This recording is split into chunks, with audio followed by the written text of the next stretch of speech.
प्रदेश में दीपोत्सव को लेकर उत्तर प्रदेश सरकार ने पुख्ता इंतजाम किए हैं, जिसको लेकर अयोध्या में पुलिस प्रशासन ने सुरक्षा व्यवस्था के मद्देनजर सीसीटीवी कैमरे से की जाएगी शरारती तत्व की निगरानी। सर, दीपावली को लेकर के आपके जितने भी जिले हैं, जितने जो भी जिले हैं, सुरक्षा को लेकर किस तरह के इंतजाम किए गए?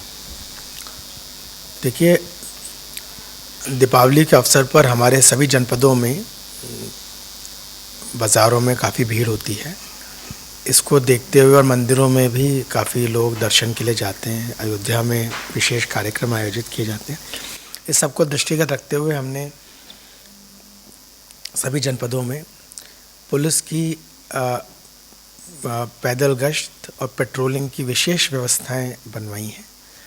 सभी जो हमारी PRV मोबाइल्स हैं, जो नया 112 के नाम से जानते हैं, उन्हें मोटरसाइकिल पेट्रोलिंग वाले वाहनों को भी रीडिप्लॉय किया है उन मार्गों पर जिन मार्गों से होकर दर्शनार्थी आते हैं या लोग बाज़ार जाते हैं और अपने ख़रीद फरोख्त इत्यादि करते हैं। विशेष तौर पर अयोध्या के लिए बताना चाहता हूं कि दीपोत्सव के कार्यक्रम को देखते हुए वहां पर मंदिरों में, घाट पर, नदी में रिवर पुलिस के द्वारा और सभी रास्तों पर पुलिस द्वारा पेट्रोलिंग की जाएगी। महिला व पुरुष पुलिसकर्मी दोनों ही लगाए जाएंगे। तीनों शिफ्टों में ड्यूटीज़ के लिए लोग तैनात किए गए हैं। एरियल सर्विलांस भी अयोध्या में व अन्य जनपदों में ड्रोन्स के जरिए की जा रही है, जिससे कि असामाजिक तत्व चिन्हित किए जा सके और उनके विरुद्ध बिना समय गंवाए आवश्यक कार्रवाई की जा सके। जहाँ कहीं अत्यधिक भीड़ इकट्ठी होती है वहाँ पर जो है तुरंत पुलिस द्वारा हस्तक्षेप कर स्थिति को सुचारू किया जा सके। यातायात सुचारू रूप से चले, इसके लिए हमने सभी आसपास के जनपदों के साथ मिलकर समन्वय गोष्ठियां की हैं, जिससे कि पूर्व से निर्धारित स्थानों पर वाहनों को डाइवर्ट करके उनके गंतव्य तक भेजा जा सके व कहीं जाम की स्थिति पैदा ना हो। सोशल मीडिया की हमारी जो मॉनिटरिंग टीम्स हैं, वे लगातार सोशल मीडिया को मॉनिटर कर रही हैं। यदि कोई व्यक्ति इस प्रकार के ट्वीट करने का प्रयास करता है जो लोगों में भ्रम उत्पन्न करते हों और अफवाहें फैलाते हों, तो ऐसे लोगों को चिन्हित कर उनके विरुद्ध कार्रवाई की जा सके। वह सही जो वर्जन है वो पुलिस द्वारा की हुई, पुलिस के हैंडल से पोस्ट की हुई जो मैसेज है उसके माध्यम से लोगों तक पहुँचाया जा सके। ADG लखनऊ जोन ने कहा कि जिलों के थानों को आदेशित किया गया है अवैध पटाखा फैक्ट्री को चिन्हित कर कार्रवाई की जाए। पटाखा बेचने वालों पर भी नजर रखी जाए। नियमानुसार पटाखा बेचने की अनुमति होने पर ही बेच सकते हैं पटाखे। देखा गया है दीपावली आने के बाद भी उससे पहले अवैध पटाखा फैक्ट्री संचालित है, उसको सामने नहीं आती, लेकिन जब इस तरह का त्यौहार होता है, बड़ा त्यौहार होता है, तो चीज़ें सामने आती, कई घटनाएं होती हैं। क्या उसके लिए भी स्थानीय पुलिस कुछ कर रही है? जो हमारे अभिसूचना तंत्र के माध्यम से और अन्य स्रोतों से पुलिस को जानकारी प्राप्त होती है, उसके आधार पर पुलिस जगह जगह चेकिंग कर रही है और कहीं अवैध तरीक़ों से पटाखे ना बनाए जाएं, इसे सुनिश्चित करा रही है। जहां कहीं इस प्रकार की गतिविधि पाई जाएगी तो वहां हम ऐसे लोगों के विरुद्ध आवश्यक कानूनी कार्रवाई करेंगे और किसी भी प्रकार की अवैध गतिविधि को चलने नहीं देंगे।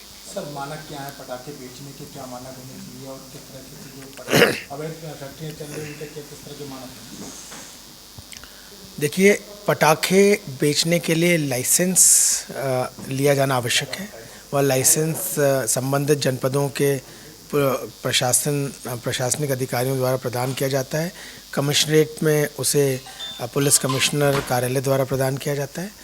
तो जिन मानकों के पालन की आवश्यकता है, उन मानकों को सूचित कर तत्पश्चात और उनका वेरिफिकेशन करने के पश्चात ही ये लाइसेंस दिए जाते हैं।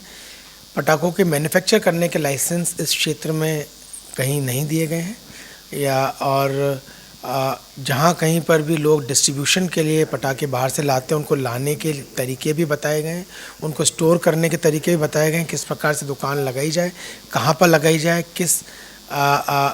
कितनी दूरी पर लगाई जाए जहाँ लोग आवासित हैं वहाँ से। ये सब मानकों के अनुसार निर्देश सभी पटाखा विक्रेताओं को दिए गए हैं। इलाके के पुलिस के थानों के पास में ये जानकारी पहले से मौजूद है।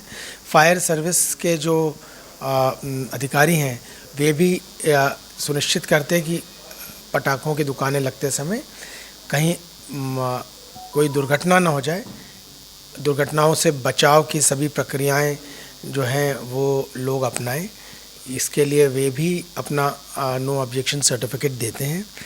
इन सभी एजेंसीज द्वारा यह सुनिश्चित किया जाता है कि किसी भी मानक का उल्लंघन ना हो। यदि होगा तो तुरंत प्रभाव से इस प्रकार की दुकान को सील कर दिया जाएगा और इस दुकान को संचालित करने वाले व्यक्ति के विरुद्ध भी आवश्यक कानूनी कार्रवाई की जाएगी। सूचना इंडिया न्यूज चैनल से बातचीत के दौरान प्रदेश एवं जोन की जनता को सुरक्षित दीपावली बनाने और की भी बधाई दी है।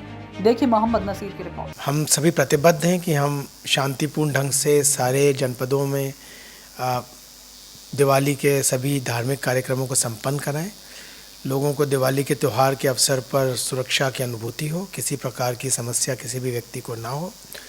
आपके माध्यम से मैं एक बात और सभी को बताना चाहता हूं कि सार्वजनिक स्थलों का गलत तरीके से इस्तेमाल ना करें। वहां पर टेंट लगाकर यातायात को बाधित कोई ना करे। जो माननीय न्यायालय द्वारा, सुप्रीम कोर्ट द्वारा, शासन द्वारा, माननीय मुख्यमंत्री जी द्वारा निर्देश दिए गए हैं, लाउड स्पीकर्स को लेकर, सार्वजनिक स्थल पर अतिक्रमण को लेकर व पटाखों के इस्तेमाल को लेकर, उन सभी निर्देशों का अनुपालन सुनिश्चित करें। जहां कहीं कोई व्यक्ति उल्लंघन करता है तो हम प्रतिकूल कानूनी कार्रवाई करने पर बाध्य होंगे। मैं आप सभी को शुभकामनाएं देना चाहता हूं। पुलिस जो है प्रतिबद्ध है कि बहुत अच्छे ढंग से आप सभी का त्यौहार संपन्न कराएं और आने वाला वर्ष आपके लिए सुखमय हो। इस शुभकामना के साथ मैं आपको दिवाली की पुनः बधाई देता हूं।